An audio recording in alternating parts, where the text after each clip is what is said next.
Thanks, Esther, for that interesting report. Now, joining us here in our Washington studios are three distinguished guests. Beth Tritter, Vice President of the Department of Policy and Evaluation at the Millennium Challenge Corporation. Dr. J. Peter Pham, Director of the Africa Center at the Atlantic Council, and Emira Woods, an Associate Fellow at the Institute for Policy Studies. Well, welcome to you all.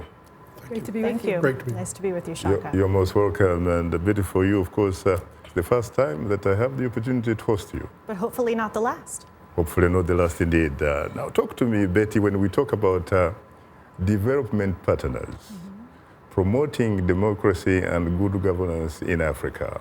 From your experience, is it a myth or a reality? Well, I think it's a reality. I mean, let's be clear that the hard work really needs to be done by the countries themselves, but I think development partners have an important role to play in incentivizing that and actually in creating a dividend for that kind of commitment to democracy. The way MCC does that is through really our selectivity. We look at all of the low-income and lower middle-income countries around the world every year.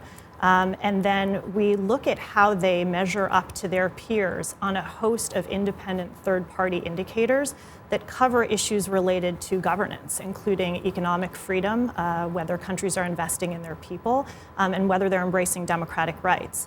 And we're highly selective. In fact, this past year, only 29 of those 81 countries that we looked at actually passed their scorecards and were considered for partnerships with MCC. Now, when you talk about those countries that qualify for the MCC, we are talking about two categories here. We're talking about threshold, we're talking about compact. And the compact is really the real deal. How many, first of all, in fact, our audience might want to know, what is the difference between those two? Threshold and compact? Well, we like to think that both of them are the real deal because we think that both of them could be extremely helpful for helping countries to achieve their aspirations for economic growth and poverty reduction, which is the mission of MCC, and it's the only mission that MCC has.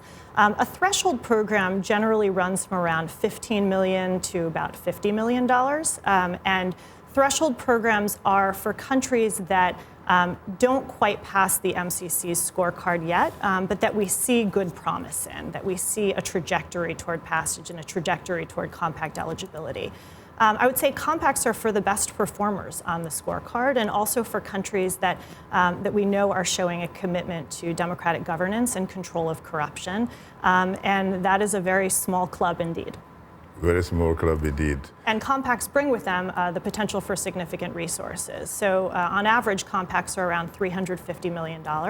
And we're very heavily invested in things that other donors with grant money aren't invested in, like infrastructure. In fact, almost 3/4 of our portfolio is invested in infrastructure. Very interesting. What about you, Peter? Is it a myth or a reality, really? Well, I think it can be a reality. And increasingly it is, but two conditions have to prevail.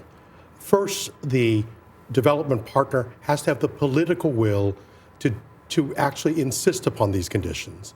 And secondly, there has to be the agency of the country receiving the assistance to really want these reforms and to be incentivized properly, as Beth has pointed out. Let me give you an example. In 2009, before Beth's time there, MCC awarded a compact to Senegal 5 months after the president appointed his own son Minister of Transport, Regional Integration, Energy, International Cooperation. Now, how is that good governance?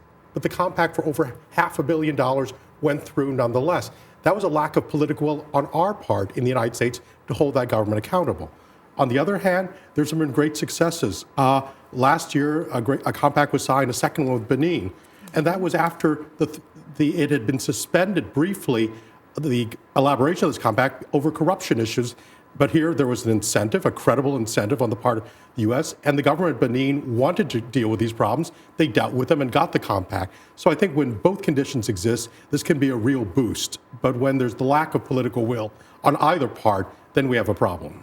You could, of course, also mention Madagascar, because at one time, in fact, was part of the compact and was suspended. And then you have, of course, Ghana, which, of course, increasingly is becoming perhaps a beacon of hope for African democracy. Yes. What about you, Emira? Is it a reality or is it a myth? Well, Shaka, for me, I appreciate being on with the other panelists, but clearly it's a myth, right? If you think about democracy, Shaka, democracy is rule of the people, for the people, by the people. First of all, it has to be rooted in communities throughout the continent taking hold of their own destiny.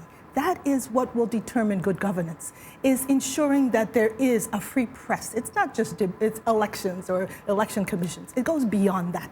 It's the freedom of the press. It's the freedom of people to access information. There are these underpinnings of good governance and democracy that, you know, no external agent can impose, to be quite frank, right? And I think we have to also put the MCC in its context. I mean, I think clearly it's important to have a Millennium Challenge account, but it is separate from the U.S. Agency for International Development, separate from the State Department, smaller in numbers. And we have to be really frank. It is actually the Department of Defense of the U.S. that is much more engaged in terms of African countries that need to have the scrutiny of good governance than any other agency of the U.S. government. So, you know, I mean, it feels almost as if it's token, you know, to say we will, in rhetoric, put forward these principles of good governance. But in reality, it is the U.S. interest, particularly in, if you take, you know, the resources of the continent, in economic resources, particularly oil,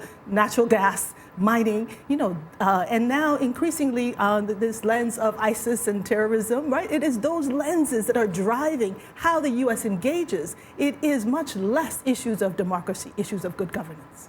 Very interesting. How do you react to that, Beth? Well, I would say that I agree with Emira's statement about the importance of empowering people to take responsibility for their own exercise of democracy, frankly, and that, you know, democracy is built from the ground up. And I think that we at MCC, we consider part of our job to help countries strengthen the compact between citizens and their government in the way that we can. Now, certainly we can't do everything as a donor agency, as a development partner, but by incentivizing a commitment to democracy, by incentivizing a fight against corruption, that's one way we do that. And as you and as Peter were also saying, you know, we do have the power to suspend and terminate our compacts when we feel that our partner countries are going back on their commitments to democracy and good governance. Now, that's not the whole of the U.S. government relationship with these countries. Emira is absolutely right about that. But that is MCC's piece in the puzzle. Very interesting. Now we'll pause for a short break. We would like to remind you that Straight Talk Africa is now on the social networking website Twitter, and we are tweeting live. Follow us at VOA Shaka. That's VOA Shaka, and join in on today's discussion with your questions and comments. Don't forget to use the hashtag VOA Democracy Governance, and we are still on Facebook. Just enter the keyword Straight Talk Africa, become a fan, and connect with other friends of the Voice of America. We'll be right back with you, so please don't go away.